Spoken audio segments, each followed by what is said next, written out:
In American society, money is a taboo topic. We're taught at a young age it's improper to talk about it, but we're also bombarded with messages about the power and importance of money in our everyday lives. And by not talking about it, we miss out on the skills and lessons we need to effectively understand and financially plan. That changes today. Welcome to Money Tales. Hosted by Sandy Brager and Cami Doder, Money Tales brings more than 35 years of combined professional experience in personal finance to demystify money and demonstrate what it's like to speak openly about personal financial matters. Join us each episode as they interview modern-day movers and shakers about how money decisions intertwine with their daily lives in order to give you better insight into productive financial conversations. Subscribe today and register for our blog Fathom at aspiriant.com/podcasts to increase your money mojo. And now, here's Cami and Sandy. Karen Mangia joins us this week on Money Tales. Once when navigating an unstable job, Karen faced job loss panic. Her rational mind could not control her wild imagination that she might not work again and wouldn't have enough money for food. This shook Karen to her core because it wasn't true. She had already created a financial safety net, and her financial advisor demonstrated that she had plenty of funds available to get her through this period.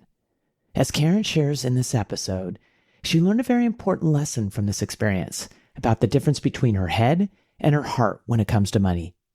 Let me tell you more about Karen.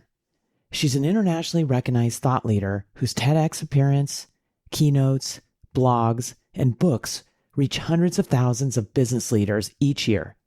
She's a catalyst, creator, connector, and coach who uses curiosity and diversified creativity to empower individuals, teams, and organizations to ignite innovation and sustain success. Here are 3 key money topics Karen hits on in this conversation. First, what it was like to be educated by her family in personal finance and to learn as an adult how uncommon that is for other professional women. Second, how Karen measures the return of her investments by how she's able to use her financial capital to benefit others. And third, how imposter syndrome creeped into her psyche when Karen thought her financial independence was at risk. We hope you share this episode with a friend, and please subscribe to Money Tales on your favorite podcast platform. Now onto our conversation with Karen Mangia. Welcome to the Money Tales podcast. I'm Cami Doder. And I'm Sandy Brager. Cami, a topic that comes up with clients is insurance, because as comprehensive wealth managers, we want to make sure the clients that we work with have all of their major risks covered. And oftentimes insurance is a very convenient way to cover those risks. I have a short story today about an insurance situation my family has just gone through regarding our beloved pet Disco. She is our dog who just turned 3, and she's had a series of surgeries over the last couple of months. And I have been relating with my husband at how glad we are that we happen to have had pet insurance. The idea behind insurance is you want to have it if you have exposure to risk that would be expensive and inconvenient and maybe impossible to cover if something were to happen. So in the case of Disco, these surgeries were quite expensive. We could have been able to handle the cost, but they came out of the blue. We weren't expecting them. And there was a series and they had high price tags. So in the end, we were happy to have the insurance.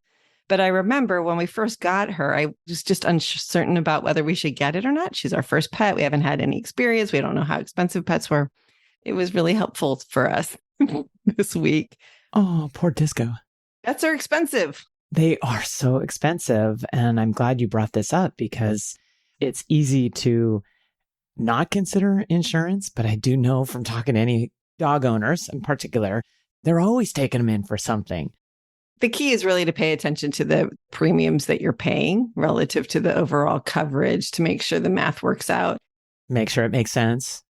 At the end of the day, it was nice to have some big expenses come through and to not be on the hook for all of them and to have this insurance benefit. Pets are a small microcosm of things that you cover insurance for. The bigger things in life, of course, are disability, property and casualty, and life insurance. So just a good reminder for everyone to take a look at their overall insurance program and make sure that the big risks that they are exposed to are covered. Sandy, are you going to cover yourself for year 4 with Disco? I think we're going to keep the insurance going, Cami. I think we are. Let's see if our guest has any insights on this. I do. You do?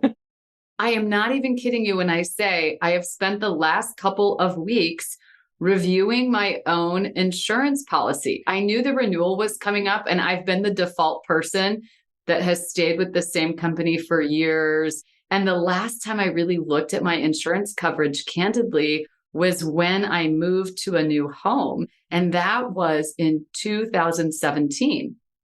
I'm glad I did a little due diligence because I discovered in my existing policy, there was no clause or insurance covering if the building codes, I live in a historical neighborhood, if any of the codes had changed to bring you up to those standards. Oh, yeah, that's a biggie. That could be really expensive. Really expensive. People started doing comparatives and they were saying, are you aware you have a gap here?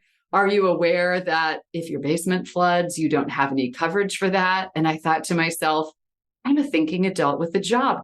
My grandfather ran a finance and insurance business for years. I should be the first person that's checking in on this every year. And I was diligent enough this year to ask some questions. And I just made some changes, including exploring liability insurance coverage, which for some of your listeners might be a factor as well. If you own a business, work in a small business, do a lot of thought leadership.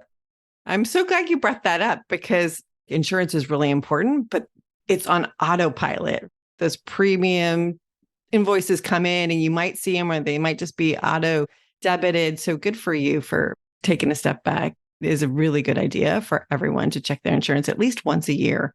Yes. And great money management is about being mindful like anything else. Asking questions. Karen Mangia, it's great to hear from you. And would you take a moment and introduce yourself and share a couple pivotal moments that have taken place in your life that really influenced you? It's such a pleasure to be here. I often say that I am a coach and culinarian and tech executive and generally curious person. And what put me on this path to being where I am today, and really a pivotal moment in my own financial journey that I discovered retrospectively, is how fortunate I was to be raised in a family where a number of people worked in the financial industry and discussed it with me. If you think back to any holiday growing up at your family gatherings, you probably had the kids' table just like we did. Well, the kids' table is in close proximity usually to the adults' table. And from my earliest memories, I can think back to my grandfather and my uncles debating topics about money and investing and talking about the stock market. And when I was a kid, my grandfather would get up in the morning and sit down at the table with the newspaper with all of those stock symbols. And he would, out of that kind of a white bowl with the avocado green trim, he would eat one of those big hay bale looking logs of Nabisco shredded wheat cereal. You know, we had to break it, pour a little warm milk on it. And then Yeah, it's a lot of work. It's a lot of work. And I would sit on his lap and look at it and I would ask him questions. What I did not understand until much later in life is I was raised in the language of finance and investing. And therefore, it never occurred to me that I wouldn't be responsible for my own money, take an active role in investing in the market. And that language wasn't scary to me because it was a normalized aspect of my life.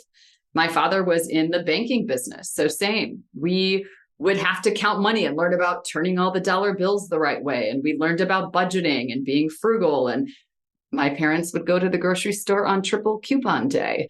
And we would talk about saving money and spending less than you earned.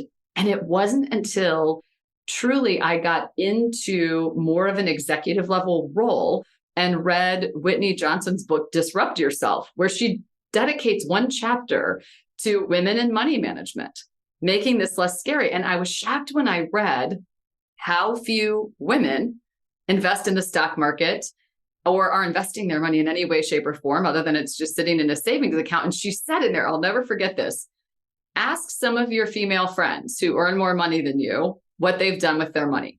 And I thought, okay, game on, lady. So I did. I asked some of the most senior executive, brilliant women I've ever known and discovered what she said was true. They were essentially holding their money in cash. So here are these smart, bold women taking risks every day in the world of business. And the thought of being proactive about managing their money, when statistically speaking, women will live longer and tend to be paid less for what we do. It's like, wow, we're making our own lives a lot harder. And so I saw in retrospect what a gift that was, that some of those boring conversations and the comics were a lot more fun and engaging than that list of stock symbols. It made money something to be scared of. It sort of demystified this idea of understanding how to make your money work as hard for you as you work for your money. Demystifying is so powerful. And I love the visual of you with your grandpa sitting on his lap and going through those stock symbols. And they're teaching you so much along the way. Spend less than you earn, all these great lessons. I'm curious, were you someone who really adopted all these lessons? Did you do anything different? And if so, what did you do and why? It's interesting because when you said that, I thought back to my first job, like probably many women in the Midwest, was babysitting. And I would save my babysitting dollars. And I remember saving enough that my dad took me to his bank and undoubtedly had probably bribed one of his employees in advance to have this very official kind of experience with me in an accessible way, where I opened a checking account and a savings account and then ultimately got a CD. And it was this interesting experience of learning about, even with small amounts of money, you can put that to work for you. I will tell you, I ended up using that money from those CDs, from my babysitting money, ultimately, once I graduated from university, to buy my first bedroom set of furniture. And it all came forward also into the thought of how to be generous with your money. So something that I think about is the more responsible that I am with the way that I spend and invest my money, the more generous I can be with other people. Philanthropy is really important to me, whether that's supporting the arts or providing access to education for people who may not have had the same opportunities for a lot of reasons. That means a lot to me. And so I think about the ROI of money, not just about how do you put it to work so that I can get more and have some sort of luxurious experiences. I think about it in terms of the more responsible I am, the more I'm in a position to give. And that means a lot to me. That's motivating. Karen, thanks for sharing that. It's very motivating just hearing you talk about it with such passion. Tell us about how you started to move in that direction. Was philanthropy always something of importance to you, or did you build up to it as you were building in your career and your success? Philanthropy was always important to me. I was the person in lots of student clubs in high school that were all student council and tied to specific causes. I've always wanted to help people and save the world, right? There's been different versions of that over time. What I realized as I got older and also met people in the philanthropy space and served on boards for not-for-profits is that at one point, my vision for myself is I'll eventually do well enough in my corporate career that I will leave that career and go be the CEO or an executive of a not-for-profit. And I'll never forget a friend who works in the not-for-profit world sending me a TED Talk that changed my perspective. And I'll paraphrase. Essentially, the person was saying, if you have the earnings power to be an executive and save and invest your money well, you can do more for your causes by writing checks and volunteering some of your time than you can by quitting that high-paying job, taking a much less paying job, and taking this heart mission-centered job. And I thought, isn't that interesting? Because in my mind, the impact was framed as I must be giving myself full time to that commission or to that purpose. How wonderful it would be I could contribute my executive experience into the world of not-for-profit leadership where budgets are more constrained, candidly. And it was very eye-opening to connect the thought of having a career somewhere else and making potentially a bigger impact on a cause I cared about by staying on the path I was on than it would be by abandoning that path in favor of making that my full-time profession. And not to say you shouldn't do it. It just made me see impact through a different lens, and that you don't have to exit what you're doing and take an 80% pay cut or whatever it would be, depending on what you do, in order to serve this noble cause. You can help them make a lot of progress by letting people who do that and who are experts and trained to do that well, and partnering with them at the intersection between their need and your interest. And can you tell us about some of your partnership experiences on that theme? One of my favorites is Dress for Success. If you are familiar with the Dress for Success organization, the original concept was initially a couple of nuns saw these women that they were serving who were having difficult times and were trying very hard to access interviews and get themselves back to a place of economic empowerment. And they would meet and get to know these women through serving them in a variety of ways, and would get to know their skills and talents. And then they would see these women go on interviews and not get jobs. And amazingly, for what you think of as nuns and their attire, these forward-thinking women thought to themselves, I wonder if it's because they're getting judged by how they dress. Let's face it, professional attire can be very expensive. And so the original framing concept of this not-for-profit was to provide women who are trying to reach for economic empowerment with an interview suit. We will suit you up for success. That started and has become multiple chapters all across the country. And that is now paired with career coaches and people to help you work on your LinkedIn profile or your resume. And they have a beautiful, at least here where I live in Indianapolis, a beautiful boutique where once you get that interview, you go in and it looks like you're at a department store and you have a personal shopper. The only difference is you don't get a bill. I mean, there's dressing rooms. So one of the things that I do, because I'm also a professionally trained chef, is I bake cookies and individually wrap them. And we write a little note and we put it in the dressing room when you come to get those clothes, because it's one way to help you suit up for success, that feeling that you're being cared about. Now, what's beautiful is once you get a job successfully, you get to come back to that same boutique and they shop to give you enough clothes. And I am talking toiletries, undergarments, accessories, everything top to bottom to have enough combinations you can make for 10 outfits. And then you can join their professional women's group. So they think about now as a client being a client for life. I also teach and coach in their professional women's group. So these are women getting a first job or working toward a first promotion, all the way through women who were clients 25 years ago that are now more senior in their careers and looking toward retirement and wanting to give back. I find feeding that cycle of economic empowerment for women specifically really speaks to me. And it's a combination of doing things that are unseen. No one knows I'm the princess of the puff pastry or the cookie fairy making all these treats. But at the same time, as people land a job and they're looking for their next level of how do you brand yourself or how do you differentiate yourself for a promotion, which is a different activity, or you get that first people manager job, hosting workshops and activities to teach and share some of those skills as well. It's one of my favorite partnerships. I'll lead clothing drives and go collect everybody's suits and purses and jewelry and take it to the cleaners and get everything hung up.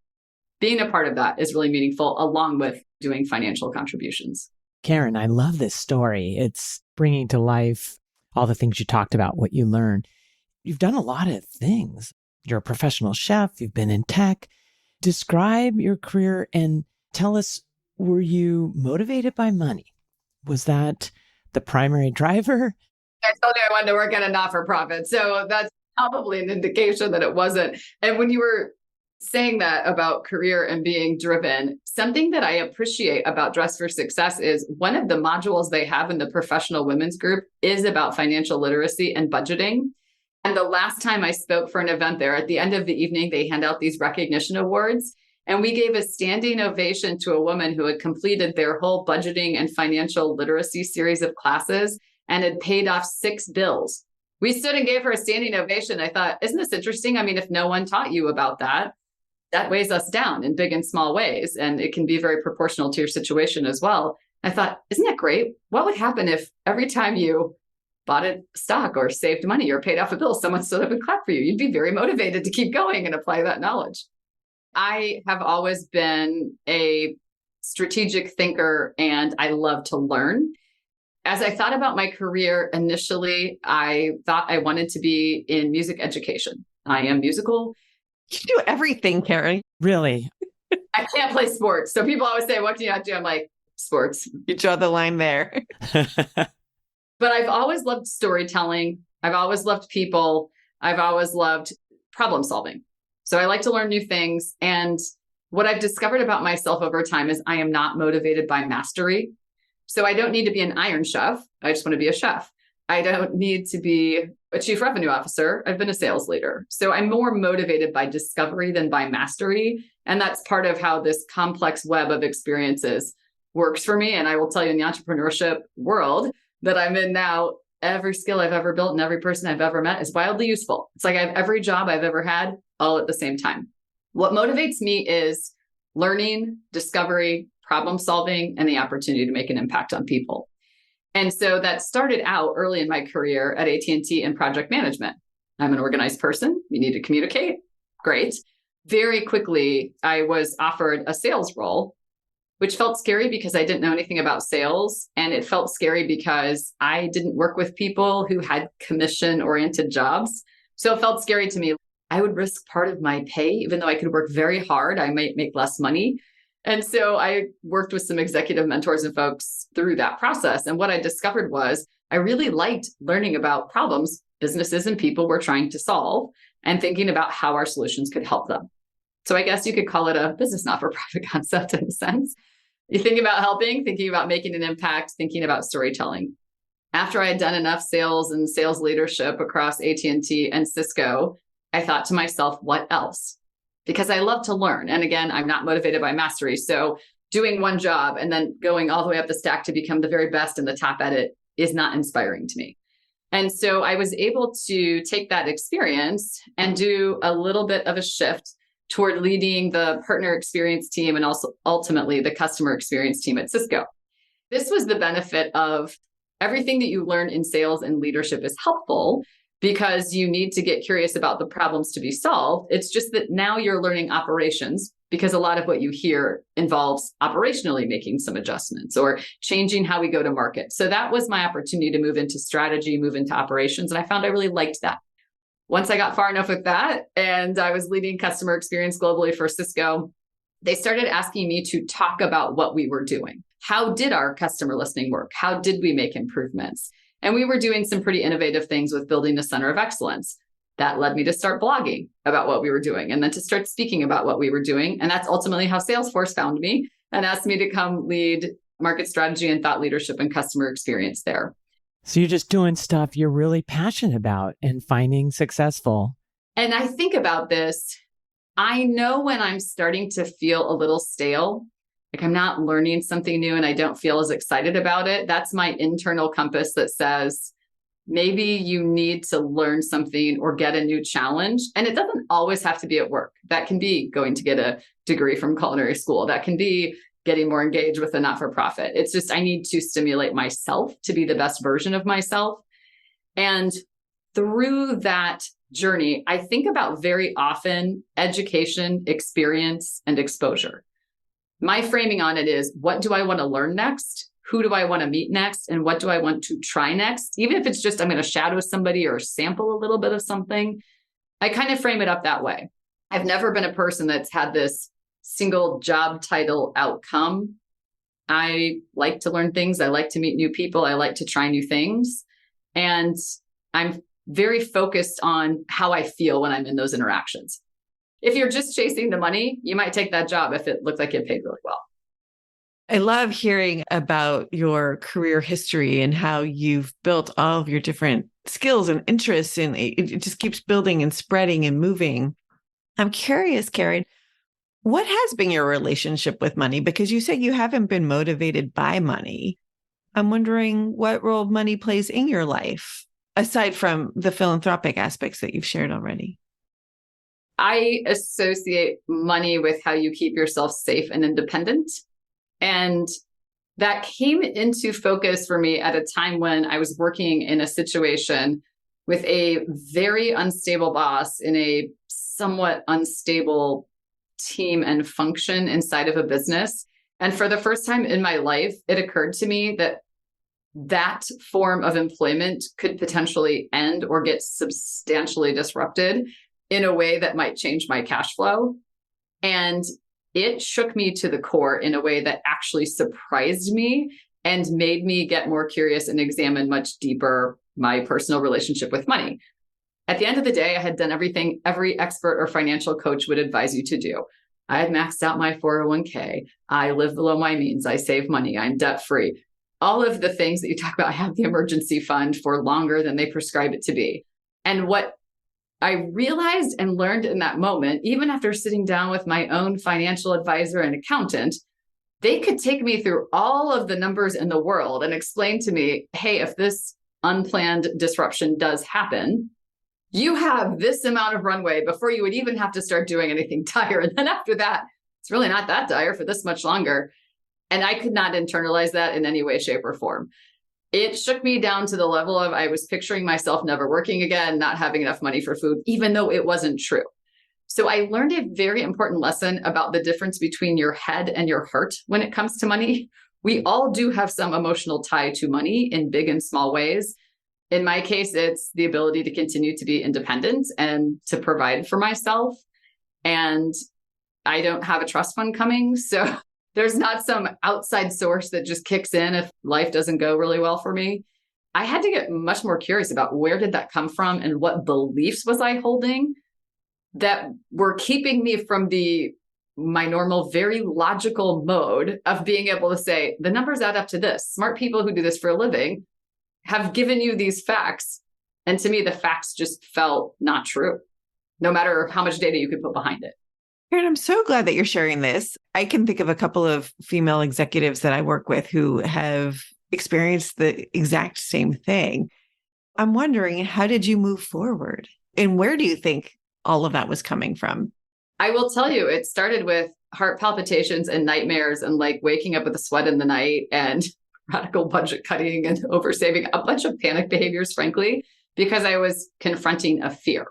My fear in that instance was all tied to, I'm not going to have the freedom to make the choices for my life that I've worked so hard to be able to make.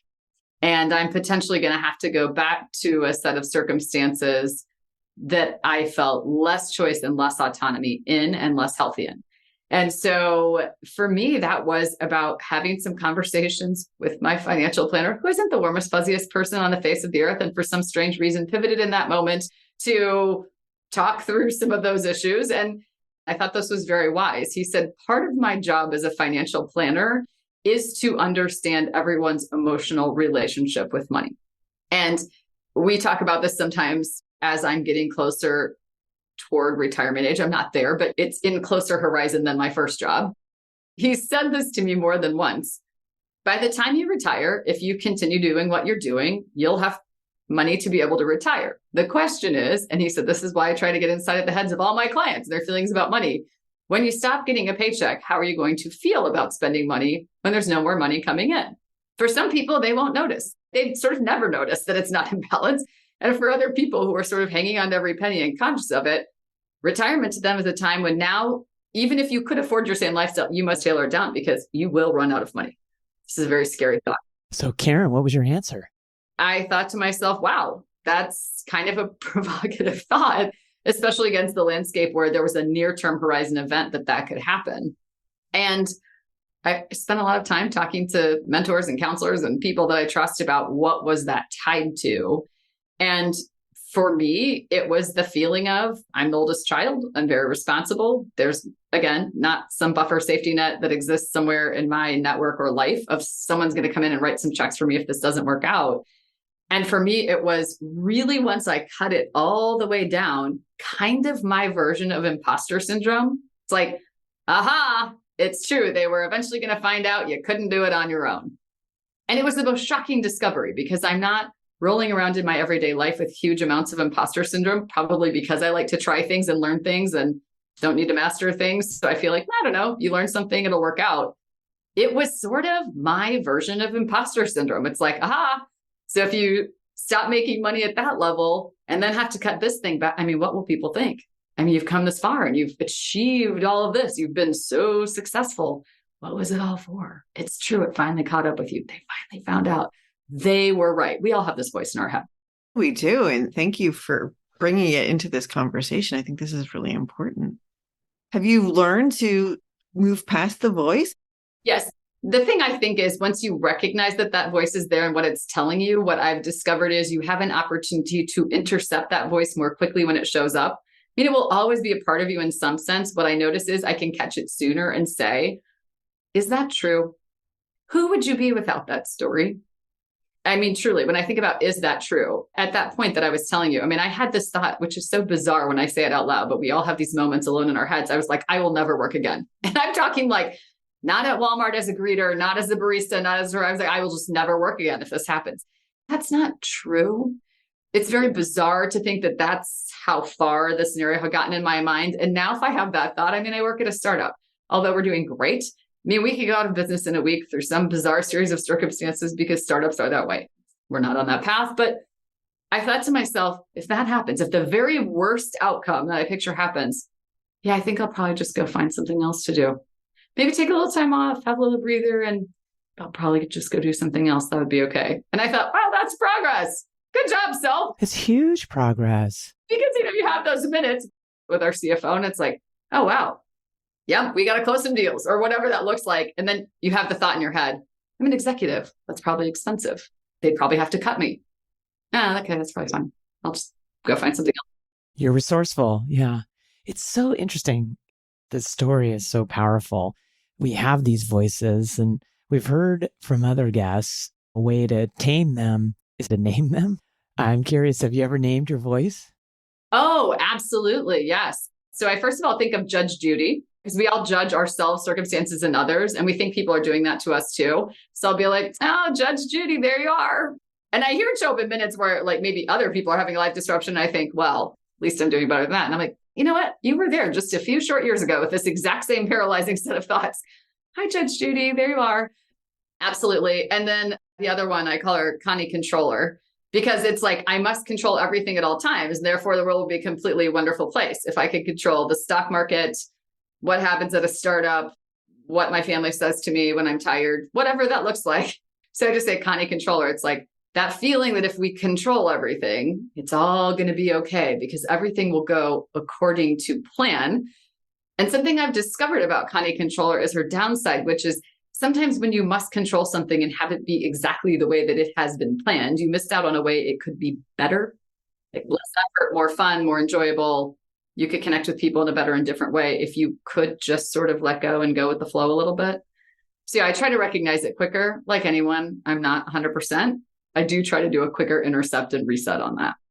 Karen, this has been wonderful. Tell us about your recent book, because you really bring everything that we've been talking about together in the book. Yes, it might surprise you to discover that grandfather that was eating the shredded wheat is now about to be 100 years old, and he still trades stocks every single day on his 3 iPads, his smartwatch, his 2 laptops. And I have an investment account for him. Every month, he prints out statements, 3 hole punches them, and we have portfolio reviews. I've done 4 books. I keep saying I had nothing left to say worth writing down. And then I thought, I have learned so much from him. And he is the model of what we would all want to be if we live to be 100. He is tech savvy. He's current on the news. He has a hearty appetite. He loves a great debate. He's still investing and is not going to outlive his money at 100 years of age. And so we did this book together called Sundays with Salvatore, 52 recipes to cultivate conversation, connection, and community. And he wrote the afterword to the book. And it's themed around our Sunday dinners we've been having together for years. So there's 52 chapters, 52 weeks in a year. Every chapter is a story, a piece of his wisdom, a little prompt for me to make his wisdom your own. And then our family recipes, many of which are in my grandmother's handwriting. There's a picture for every recipe, so you can cook and chat and convene and maybe even discuss your stock portfolio, as I share in the book. Karen, will you share one of your favorite of the 52 conversations you bring to life in your book? My favorite, and I think most important lesson learned from my grandfather that he embodies in a very authentic way is contentment is the most worthwhile wealth. Ooh, wow. That's good and heavy. Karen, tell us, what's your next money conversation going to be and who's it going to be with? My next money conversation will be about how we can continue to build our brand as a startup. I literally was working on a document right before our conversation that I referred to as Big Bang for Baby Bucks. Oh, Karen, this is important. This is really important. But I know if something happens, there's a million other things you'll be doing. Would you share with our listeners where's the best place for them to find you? You can find me on all of your favorite social media platforms. I have my most active presence on LinkedIn. Thank you very much for sharing these wonderful stories and yourself with us on Money Tales. Thanks for listening to the Money Tales podcast. If you've enjoyed this episode, share it with someone you think would benefit from listening. And leave us a review on your favorite podcasting platform. Your ratings and reviews help more people find our podcast. If you're inspired to gain clarity and peace of mind about financial matters, don't hesitate to reach out to our team at Aspirient. Go to aspirient.com/start a dialogue. Or you can email Sandy and me at podcasts@aspirient.com. See you next time.